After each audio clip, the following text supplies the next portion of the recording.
जंगल में एक पेड़ पर सुनहरी चिड़िया रहती थी। जब वह गाती थी तो उसकी चोंच से सोने के मोती झड़ते थे। एक दिन एक चिड़ी माँ की नजर उस पर पड़ गई। चिड़िया के मुंह से सोने के मोती झड़ते देखकर वह खुशी से फूला नहीं समाया। उसने मन ही मन कहा, वाह वाह, आज तो मेरे भाग्य खुल गए। अगर मैं इस चिड़िया को पकड़ लूं तो यह मुझे रोज सोने के मोती देगी और मैं जल्दी ही धनवान हो जाऊंगा। मन में यह ख्याल आते ही चिड़ी मार ने जमीन पर जाल फैलाकर चावल के कुछ दाने बिखेर दिए।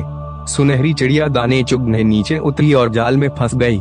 चिड़ी मार ने उसे पकड़ लिया और अपने घर ले आया। उस दिन से चिड़ी मार को रोज सोने के कुछ मोती मिलने लगे।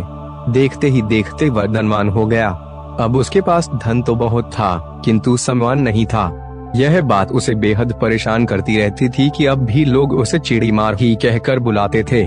वह सोचता कि ऐसा क्या करूं कि लोग मेरा सम्मान करें। एक दिन उसके दिमाग में एक युक्ति आई।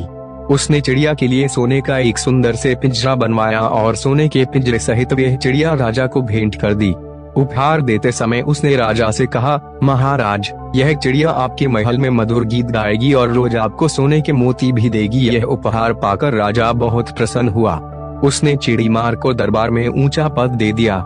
जल्दी ही राजा के पास ढेर सारे सोने के मोती जमा हो गए।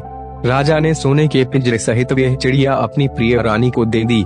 रानी ने पिंजरे का दरवाजा खोलकर चिड़िया को आजाद कर दिया और सोने का पिंजरा शाही सुनार को देकर कहा, इस सोने के पिंजरे से मेरे लिए सुंदर सुंदर गहने बना दो। आजाद होकर चिड़िया बोली, रानी माँ, तुम धन्य हो जो तुमने मुझे आजाद किया।